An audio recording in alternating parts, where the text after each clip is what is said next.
Olá pessoal, tudo bom? Bem-vindos à nossa aula sobre experiência do usuário. Meu nome é Thaís Campas Passos, eu sou especialista em User Experience e professora. Primeiro eu gostaria de conversar com vocês a respeito da cognição humana. Vamos falar sobre atenção, memória, percepção, modelos mentais, muitíssimo importante para a nossa disciplina. E depois vamos então aos aspectos estratégicos, montando um artefato Canvas para conseguir entender um pouquinho mais sobre como acontece a experiência do usuário e sobre como nós podemos estruturar uma estratégia digital a partir desse conhecimento. Pessoal, vamos lá para o nosso primeiro tópico? Então nós vamos falar sobre modelo mental e cognição humana. O primeiro conceito que eu trago para vocês é um conceito disseminado, não começou com esse teórico, com esse evangelista americano, mas foi disseminado por ele junto à comunidade de designers digitais, é o conceito de modelo mental. Então, apresento vocês ao Don Norman, né? O nosso principal evangelista em cognitivismo, psicologia cognitiva aplicada ao design digital. Vamos para essa definição, pessoal. Modelo mental é o nosso modelo conceitual particular da maneira como um objeto funciona, eventos acontecem ou pessoas se comportam. Então vamos entender o seguinte, pessoal. Sempre que eu tenho contato com um estímulo qualquer, sempre que eu tenho uma experiência que me gere algum tipo de aprendizado, seja ele o mais simples que vocês possam imaginar, né? Desde o momento em que nós nascemos e começamos a aprender, né? E começamos a evoluir com o nosso aporte teórico e prático na vida, né? Nós estamos acumulando modelos mentais. Esses modelos mentais, eles atuam como se fossem pequenos atalhos, pequenos caminhos para que nós possamos, então, enriquecer a nossa memória e o nosso aprendizado. Então, por isso que o Don Norman diz aqui que nós damos explicações para as coisas, né? E esses modelos vão nos ajudar a entender outros acontecimentos e outras experiências que virão na nossa vida. Percebam que os modelos mentais, eles não são algo simplesmente da nossa vida cotidiana ou da nossa vida, digamos assim, antes de adquirir uma educação formal, né? Os modelos mentais, eles podem ser simples, eles podem ser sofisticados e todos nós estamos sujeitos a esse processo cognitivo.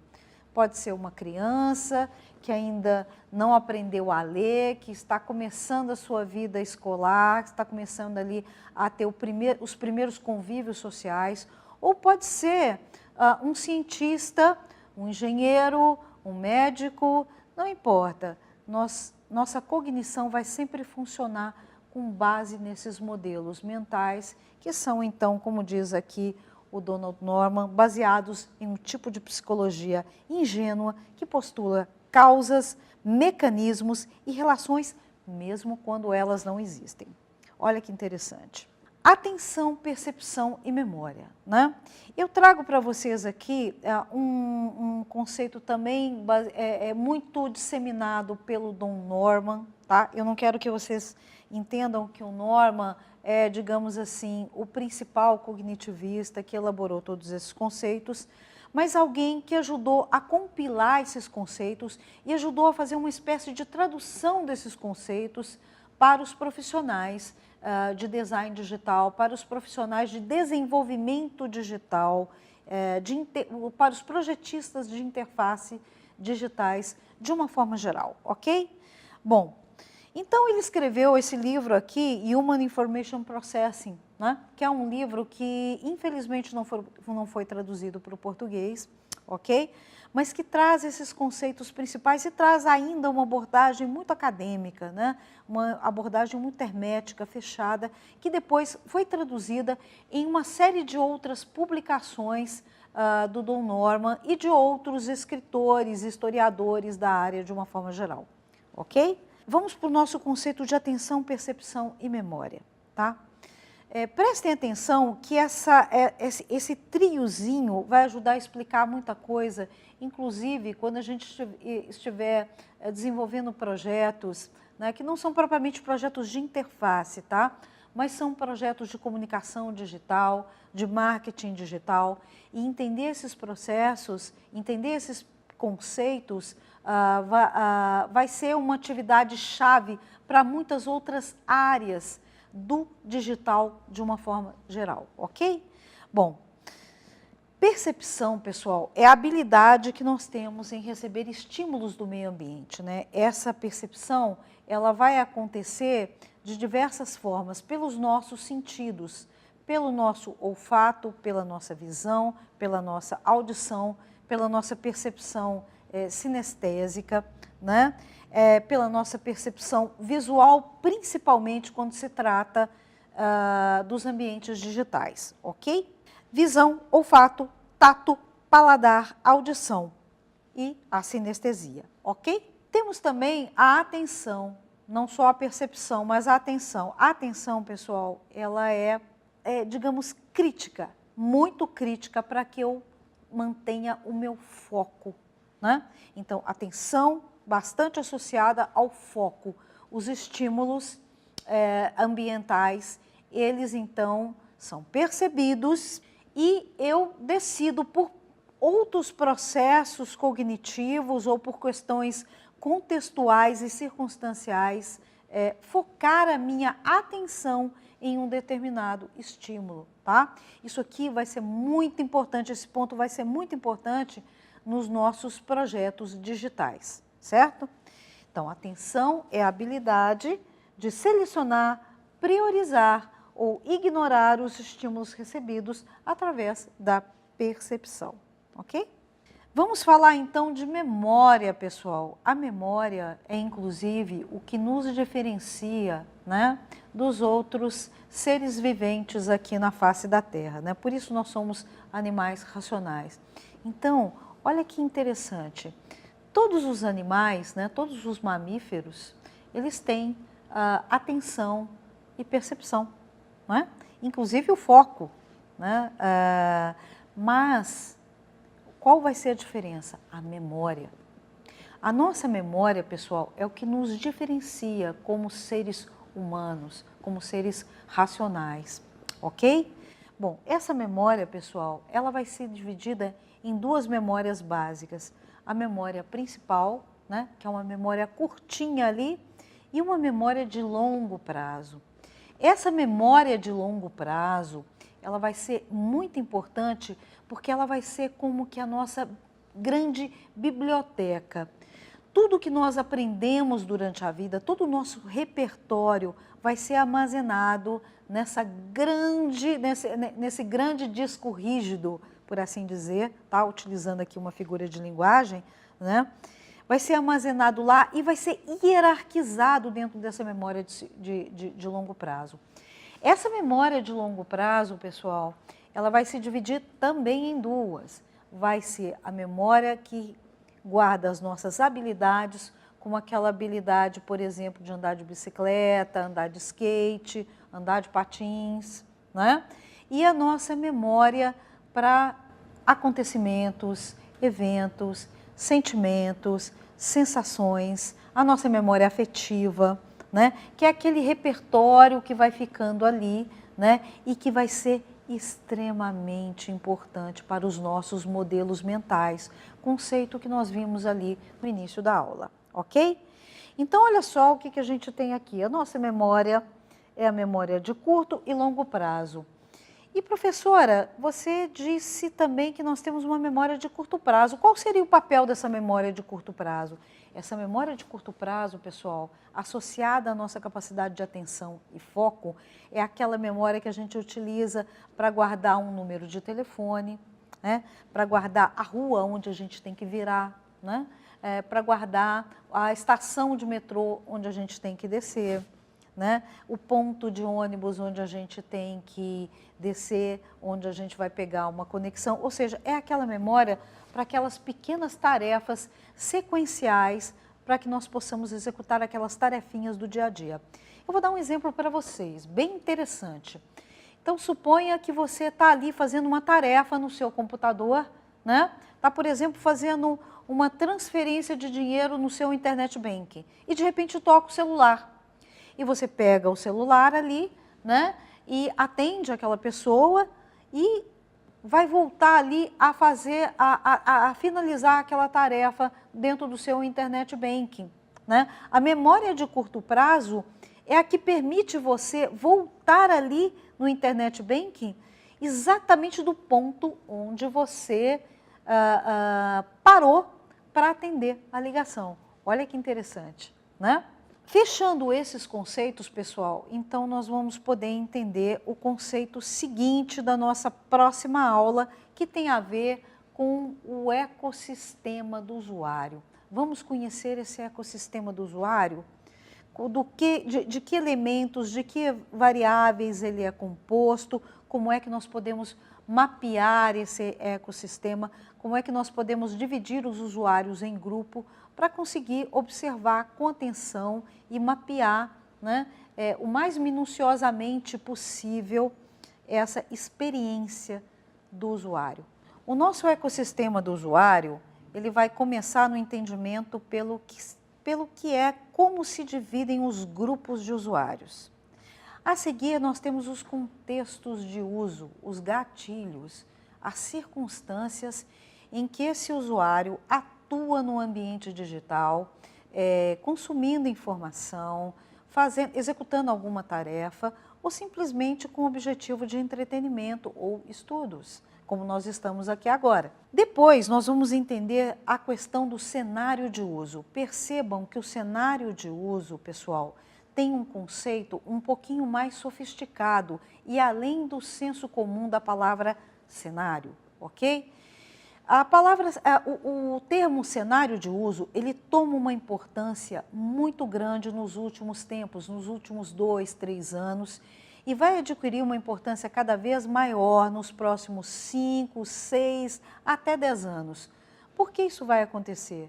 Porque nós temos agora a entrada de uma tecnologia chamada Internet das Coisas, que na realidade já começou a acontecer, né? O que seria essa Internet das Coisas? Seria a internet capilarizada, presente em objetos do dia a dia. Então eu tenho, por exemplo, um relógio inteligente, eu tenho uma televisão inteligente, futuramente, bem proximamente, eu vou ter uma geladeira inteligente, né? Eu vou ter diversas partes da casa, partes da empresa, objetos do dia a dia, supermercados, gôndolas, né? Vitrines, todas elas acessando a internet e executando pequenas tarefas que antes a gente tinha que fazer manualmente ou tinha que pensar antes de fazer, certo? Como, por exemplo, uma lista de compras, né? Uma seleção dos melhores preços no supermercado, uma seleção de produtos de acordo, por exemplo, com restrições alimentares, uma seleção de lista de músicas, por exemplo, lista de livros, lista de filmes. E isso vai acontecer cada vez mais com tecnologias embutidas, né? Com as chamadas tecnologias embutidas. Aquela informação que a gente não tem propriamente um contato imediato com ela, mas ela é ali trabalhada por algoritmos ou programas de computador, para falar de uma forma bem simples para vocês, né? Aqueles programas, aqueles algoritmos lá dentro, nos servidores, né? Trabalhando a informação e já retornando essa informação completamente compilada e em cima do foco que a gente necessita. Tá bom? Vamos entender então como esses usuários são separados em grupos. Pessoal, eu trago aqui para vocês, né, um outro teórico chamado Philip Kotler, que tem aqui no capítulo 6 de Administração de Marketing, né, vocês vão perguntar, poxa, professora, você está conversando conosco sobre User Experience e de repente você traz uma leitura de um livro de marketing. É isso mesmo, pessoal. Né? User Experience é uma compilação de conhecimentos. Bom, eu trago aqui o Philip Kotler, né, que tem um capítulo especial sobre seleção de segmentos de mercado, segmentos de consumidores. Mas, professora, a gente vai usar esse mesmo conhecimento para selecionar usuários? Sim, pessoal, nós vamos utilizar esse mesmo conceito. Então percebam aqui, né, que nós vamos começar dentro de separação de segmentos de mercado, né, até ali no finalzinho onde eu tenho usuários e compradores, né, associados a uma experiência de uso. Então eu vou separar esses indivíduos por motivação, percepção, aprendizagem, né, estilo de vida, crenças e atitudes ali na pontinha, né? E depois eu vou separar esses usuários pela experiência de uso, pelos gatilhos e pelos contextos que eu citei lá no início da nossa aula, que fazem parte dentro desse contexto do usuário, dentro desse ecossistema do usuário, ok? Bom, pessoal, vamos começar então aqui a separar os nossos usuários em grupo. Eu vou dar aqui para vocês uma chave para essa separação. Gostaria que vocês prestassem bastante atenção nesse tópico. Ele é especialmente simples e crítico. Se vocês observarem essa separação, então o projeto de vocês já tem aí 50%, 60% de chance de andar muito bem, sem atropelos, para o mapeamento desse ecossistema do usuário, ok? Então vamos lá? Depois que nós falamos ali da separação do Kotler, né, proposta pelo Philip Kotler, nós temos aqui uma separação entre usuários primários, secundários e terciários. Eu vou falar para vocês sobre usuários primários e terciários. Vocês vão entender essa separação, tá? Bom, o usuário primário, pessoal, é o nosso público-alvo, né? É aquele usuário para quem nós desenhamos o nosso projeto, a quem nós queremos atender, não é? E dentro desse planejamento estratégico, eu vou especificamente mapear o modelo mental. Lembra que nós falamos de modelo mental? O modelo mental desse usuário especificamente para conseguir desenhar e hierarquizar as tarefas e a capilaridade da informação dentro do ambiente digital. Bom, eles são os nossos clientes e como os clientes nós precisamos entender a perspectiva deles diante do nosso projeto, né? E aí vocês vão me perguntar, ok, professora, mas por que você coloca ali do lado o usuário terciário? Por que usuário terciário e não primário? Porque esse usuário terciário, pessoal, ele vai aparecer geralmente muito depois do lançamento do nosso projeto, né? E aí ele vai aparecer como um usuário não mapeado. Então percebam, qual a diferença entre o usuário primário e o terciário, sendo que ambos são nossos clientes.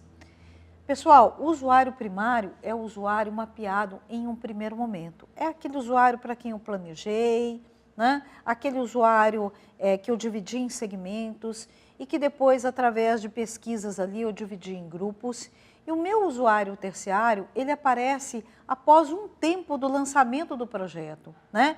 Ele aparece ao longo do ciclo de vida daquele projeto e ele é um grupo de usuário, ele é representativo de um segmento que eu não mapeei, que eu não considerava como um público-alvo, mas que de repente se interessou pela minha proposta de projeto, ok?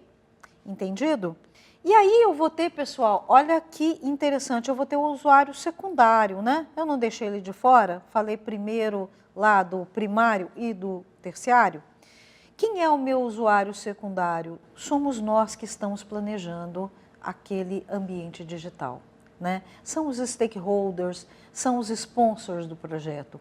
E por que eu estou separando esse usuário? Porque esse usuário, pessoal, ele tem um conhecimento anterior ao lançamento do projeto. Ele conhece o projeto por dentro, ele conhece jargões, ele conhece regras de negócio, ele conhece as metas e os objetivos estratégicos do projeto e, portanto, ele está exposto a contextos de uso e a um conhecimento diferenciado do projeto e ele tem uma miopia natural em relação ao cliente. Então, percebem como é importante essa diferenciação? Professora, por que especificamente? Porque, pessoal, nós vamos tirar da visão do usuário primário, nós vamos tirar, por exemplo, grupos de usuário como desenvolvedores, como nós mesmos, como stakeholders, como suporte, como, de repente, uma equipe que atua num saque, num atendimento ao cliente, tá? Por que eu retiro esses grupos? Porque esses grupos têm justamente o conhecimento de regras de negócio e jargões, eles têm ambientes, contextos específicos, eles conhecem o negócio por dentro e, portanto, eles terão modelos mentais diferenciados, modelos mentais muitas vezes opostos aos usuários primários e terciários, contaminando o projeto. Percebem? Então, isso é algo fundamental no mapeamento do usuário.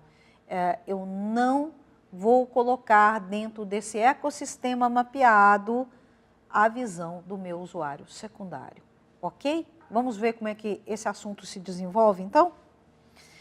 Bom, pessoal, acho que essa imagem é bastante ilustrativa aqui, né? Prestem bastante atenção no que a gente vai falar agora a respeito de contexto de uso, certo? Principalmente porque o contexto de uso, pessoal, ele tem uma vantagem, ele vai se manter ao longo do tempo, né? Ele tende a ser mais contínuo. A gente tem aí o contexto ouvir música, né? Ouvir música, pessoal, num contexto de mobilidade, num contexto de ter as suas músicas preferidas, na sua sequência pessoal, numa sequência muitas vezes customizada pelo momento, né? Não só pelo sentimento interno que a gente tem, a vontade de escutar aquela determinada música, como também por um contexto ali imediato. Ouvir música no metrô, ouvir música na balada, ouvir música dirigindo, ouvir música na malhação, enquanto está correndo, enquanto está andando de bicicleta ou andando de carro, certo? Então, eu vou ter esses contextos, digamos assim, muito mais contínuos ao longo de um grande período de tempo. Então, o contexto de uso, ele é relativamente fácil da gente identificar, né? E também da gente mapear para desenvolver um projeto em cima disso, né? E a gente olha ali, de repente, né, a diferença, nós temos ali um Discman e a gente tem um tocador ali de MP3 pequenininho, né? Falando em 2018, a gente poderia estar falando, por exemplo, do celular, né? Ele poderia estar carregando ali um celular, certo? Ali nós temos um cenário de uso. E qual é esse cenário de uso, né? Embora esteja no mesmo contexto, ele vai ser diferente, porque ele vai proporcionar uma experiência cada vez melhor para esse usuário. Vejam bem, eu tenho ali as minhas músicas, eu tenho músicas customizadas, compiladas, mas eu tenho dispositivos diferentes, né? E eu tenho uma experiência de áudio diferente. No primeiro eu tenho, né, a necessidade de levar ali uma mídia maior, né, no Discman, e no segundo eu tenho já o formato digital das músicas com um fone muito maior, me propiciando uma ambientação, uma experiência com áudio um pouco melhor, certo? As duas experiências, pessoal, são semelhantes pelo conceito, mas eu vou ter cenários de uso completamente diferentes. Eu vou ter uma tecnologia desenvolvida, uma tecnologia para o uso daquele usuário, daquele consumidor, né? Completamente diferente, fazendo com que ele tenha cada vez uma experiência aprimorada. E percebam também uma segunda coisa, né? A tecnologia desenvolvendo de acordo com a necessidade do usuário e não de acordo com uma restrição tecnológica, ok? Depois a gente vai concluir esse fato lá no finalzinho com uma observação bem interessante aí fechando esse ecossistema. Então eu vou ter o contexto de uso como um gatilho, né? E percebam, olha que interessante, eu vou ter o modelo mental atuante nesse contexto de uso, crença, cultura, valores, pressupostos, generalizações, paradigmas e, inclusive, a minha autoimagem. Olha que bacana, né? E aí eu vou ter algumas perguntas chaves em que eu vou resolver essa questão do contexto de uso, ok? Então, seu produto ou serviço é útil? Quando, em que momento? Qual a circunstância imediata do uso? A que outros produtos esse contexto de uso se refere? Ok? Qual o valor ou esforço em utilizar? E qual a periodicidade desse uso? Muito importante também, ok? E a gente vai para o cenário de uso. O cenário de uso, pessoal, é uma tecnologia disponível para o usuário, tá? É uma tecnologia que deixa esse usuário confortável e é desenvolvido de acordo com essa necessidade do usuário, com, digamos assim, a conveniência desse usuário, tá? Bom, mobilidade, responsividade e conectividade são alguns parâmetros para você avaliar a maturidade desses cenários de uso, certo? Isso é muito importante também. Perguntinhas-chave para mapear esse cenário de uso. Qual a tecnologia de conectividade utilizada? Quais são os dispositivos de acesso final para esse usuário? Qual o grau de confiabilidade, né? Qual o grau de maturidade e necessita de suporte? Muito importante. Se necessita de suporte, se necessita de ciclo de aprendizado, é sinal que essa tecnologia não é plenamente madura ou entrega uma tecnologia convenientemente embebida dentro daquele cenário de uso, certo? Eu vou dar um exemplo para vocês de um grande player aí de mercado que tem uma orientação bem interessante a respeito de cenário de uso, que é a Apple, né? A Apple, ela tem um paradigma consolidado aí pelo nosso saudoso Steve Jobs, né? Steve Jobs era um profissional que sabia avaliar muito bem a maturidade desses cenários de uso e propor serviços e produtos não propriamente inovadores, mas produtos e serviços próximos aí do estado da arte em relação à experiência de uso, a experiência ofertada a esse usuário primário / terciário, ok? Então, o ecossistema do usuário, pessoal, ele pode ser aí desenhado ou exemplificado através de uma confrontação entre modelos mentais, né? É a confrontação entre o modelo mental do usuário secundário aí na persona do designer, né? E o usuário final, aquele utilizador do serviço, ok? Então, para o nosso último tópico aí, a gente tem o nosso Canvas, onde nós vamos consolidar o mapeamento desse ecossistema. Uma vez que a gente tenha conceituado, nós vamos pontuar, né, dentro do nosso artefato Canvas, quais são esses achados, quais são esses pontos, esses tópicos interessantes e críticos para o nosso projeto, confrontando então, posteriormente, com o ecossistema do negócio sobre o qual nós vamos falar a seguir, ok? Usuários primários, para quem? Contexto de uso, para quê? Por quê? Cenário de uso, como? Qual o meio utilizado por esse usuário para justamente fazer a utilização dessa proposta de projeto aí? E, pessoal, apresentando para vocês o nosso UX Canvas, ok?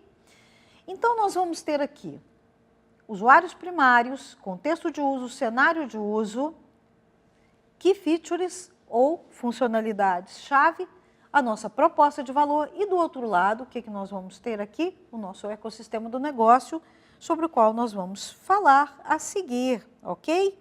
Professor, o que vem a ser legado, tá? Lembrem-se que eu estava contando para vocês a respeito da visão do usuário secundário, do quanto ela é contaminada com regras de negócio, com jargões, com conhecimento do negócio que cria uma espécie de miopia em relação à experiência desse usuário primário / terciário, ou seja, usuário, utilizador final do projeto, né? Então, pessoal, aqui a gente vai colocar esse usuário secundário dentro do local correto, fazendo uma confrontação dentro do ecossistema. Então, no legado, a gente vai ter o benchmark do ciclo de vida do projeto, né? Onde a gente vai ter um sistema legado, onde a gente vai ter uma cultura legada, onde a gente vai ter, de repente, até práticas de mercado legadas às quais nós estamos submetidos, mesmo que o nosso projeto seja altamente inovador, ok? Então, taxonomia, jargões, conteúdos publicados, documentos, bancos de dados e até funcionalidades que nós mapeamos, ok? Em documentos específicos. Requisitos de negócios, né? Que dizem respeito muito e principalmente ao meu ambiente regulatório. O que eu preciso como uma regra operacional do negócio principal para fazer com que aquele negócio, com que aquele projeto se torne uma realidade factível, uma realidade viável, também do ponto de vista comercial e financeiro, né? Então, são regras de negócio que podem, por sua vez, serem legadas ou não, ok? Todo projeto tem seu modus operandi específico e em comum com outros projetos de acordo com o segmento de atuação, exigindo, assim, permissões, privacidade, adequações em fluxo ou ordem de tarefas, ok? Então, a gente tem aí a nossa perguntinha-chave, né? Quais as necessidades e normas regulatórias de ambientes de negócio que vão viabilizar a operação da solução proposta? E, finalmente, nós vamos ter os nossos requisitos técnicos, né?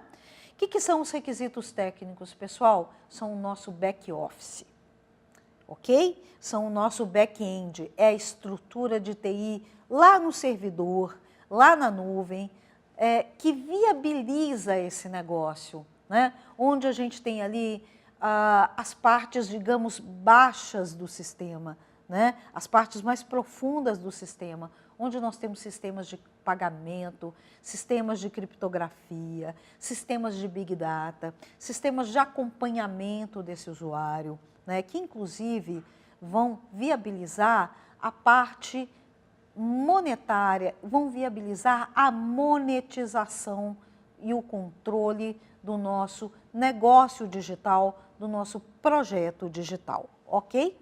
São tecnologias operadas diretamente ou via terceiros e que viabilizam e operacionalizam as regras de negócio, né? Requisitos técnicos, perguntinha. Quais as necessidades do ambiente de TI, tecnologia da informação, negócios, plataformas, recursos tecnológicos que viabilizam a operação da solução proposta? Notem, pessoal, que aqui nós estamos diferenciando das tecnologias utilizadas pelo usuário e que muitas vezes são pagas ou adquiridas pelo usuário, certo? E agora, pessoal, encerrando o nosso ecossistema e fundindo o ecossistema do usuário com o ecossistema do negócio, nós vamos olhar então para dois tópicos, Key Features ou funcionalidade-chave, e vamos olhar também para a nossa proposta de valor, importantíssimo para então consolidar o nosso projeto de User Experience ou o nosso UX Canvas, ok? Vamos lá, Key Features são as funcionalidades-chave, né? Diante dessa confrontação entre o ambiente de negócios e o ambiente do usuário, o que nós teremos? Nós teremos as principais funcionalidades que farão parte da entrega de valor ao usuário primário / terciário, ok? As Key Features formam o escopo tático do projeto. Em diagnósticos, em testes e estudos de usabilidade, vamos mapear a sua presença ou a sua necessidade, caso não estejam já presentes ou disponíveis, lembre-se do legado, tá? Em modo reverso, identificando se existem e se realmente entregam aquilo que nós planejamos, ok? Pessoal, a Key Feature, ela vai acompanhar o início do projeto até o final, ok? Depois nós vamos fechar o conceito falando um pouquinho mais sobre isso.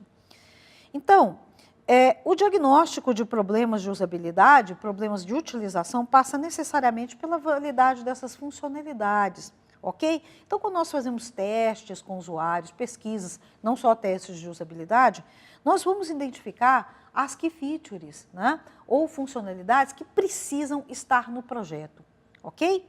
Vamos lá, vamos fechar esse conceito com a nossa proposta de valor, né?